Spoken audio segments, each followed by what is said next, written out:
Hi everyone, this is Ash again, and I want to share with you about something that goes very well with schizophrenia or schizoaffective disorder, or maybe even depression and bipolar. What I'm talking about is the coldness. A lot of people who have schizo related disorders, I don't know about bipolar, but people become blank, people become cold, emotionless, no thoughts, no feelings. It is a very painful state to be in, not pain as in physical pain, but it's a part of negative symptoms. First thing, let me explain about the positive and the negative symptoms. The way science puts it forward, that there's a personality you have. But personality by itself has a lot to do with your conscious state of being, how you think you are, your subconscious level, your unconscious levels, influences, all that make up your personality. In positive symptoms, what they call is something gets added to what you were. Things like voices come in, delusions, hallucinations. It has a very big impact on your personality. It affects how you react, and the way you react is progressive. It kind of shapes up the kind of person you're going to become. And then there's negative symptoms. Negative symptoms are things that get drained away from your personality. Things like you feel less motivated, you don't feel anything, you don't want to do anything, you don't want to talk, you don't want to socialize, you don't feel like taking shower, personal hygiene. Basically, you lose a, an important element of how you used to be. Those are negative symptoms. Emotional bluntness, which goes with mental illness. I'm not too sure, sorry, about BPD or bipolar, but in schizo, you become cold as a board, emotionless, dry. Why does this happen? There's a lot going on inside. It's a lot. And lot of it does not make sense. Or let's say your inner being is trying to make sense of it all. And it takes time. It cannot be sorted out with medicine. It is an inner work, a healing from inside. So, what helped me? I consciously did some things that helped me. One, I took up music. Music, as in, I used to write songs, I used to sing cover songs. I joined a karaoke app, started singing, and what happened was you cannot sing without emotion. So it was like a conscious choice to exercise my emotion, or I would have been numb and cold like others. And when you sing a song, you relate with the character, you relate with the content. It builds up new food for your emotion. And I'd like to share a story with you, a very beautiful one. In the Stone Age, the man was very scared of the beast. The beast would come, catch the people, eat them, kill them. Till one man decided to draw a beast on the cave wall. He was very scared. Initially, they were scared even thinking about the beast. Even the thought of the beast would get them scared. Drawing took some time. Taking the time to actually draw a beast on the cave wall took a lot of courage. It's sort of they overcame that fear. And when they drew the beast, every day they would look at the image of the beast, and they were relatively less scared of the real beast itself. Not only that, something else happened. They started to think abstractly, in an abstract manner, how to conquer the beast, how to face the beast through drawings, strategies, their ability to grow and face something that they were so afraid of changed.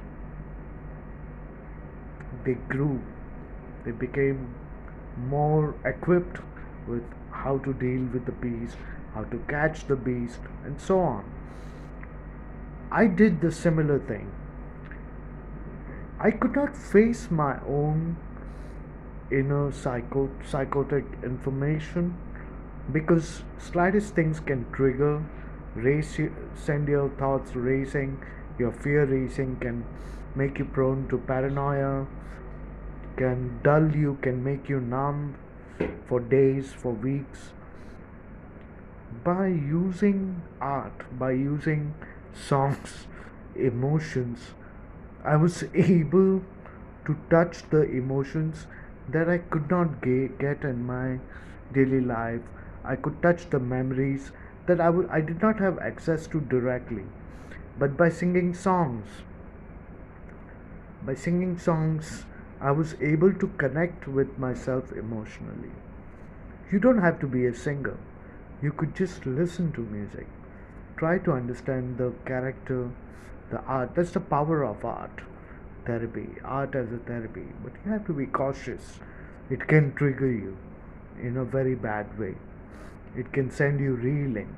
So I had to do it very carefully, take my medications, and do it in a very calculated way, like stop if I knew it was going to trigger something bad. But I was using the same idea as the caveman, trying to face my psychosis through art by singing about difficult emotions.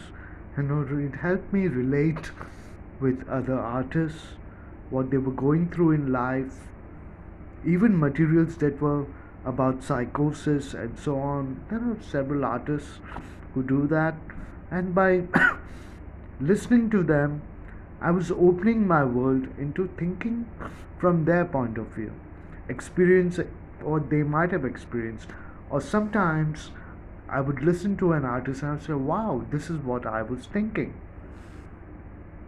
So we have similar grounds. So, in short, keeping your emotions massaged, keeping your emotional engine oiled, greased. If you cannot connect with your emotions directly, find emotional material to connect to outside of you. And when you connect over there, it can send your thoughts moving, and you may be able to bring your own emotions alive. It takes time, it takes effort, it takes practice. Not only that, I also took up painting. Painting helped me a lot in a way that a lot of complicated emotions and thoughts cannot be captured logically. But when we are painting, it flows, our mind gets unknotted.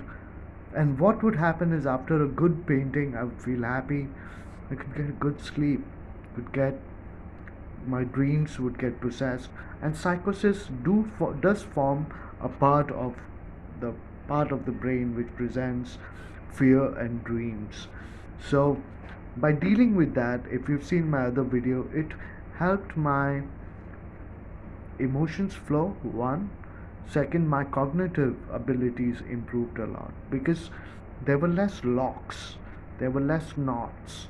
I would daily try to engage with myself emotionally, if not directly, through materials outside of me, and Today I find I'm able to work, I'm able to engage with people emotionally because I've worked for it. You can do it too.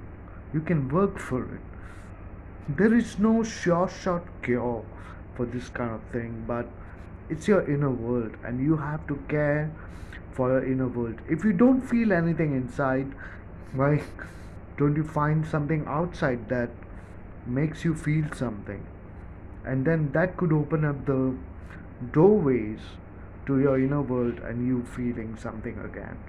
To feel something is very important, especially if you are related with schizo related disorders, because people tend to grow cold, we tend to grow emotionless, have difficulty speaking, expressing themselves because there are no emotions.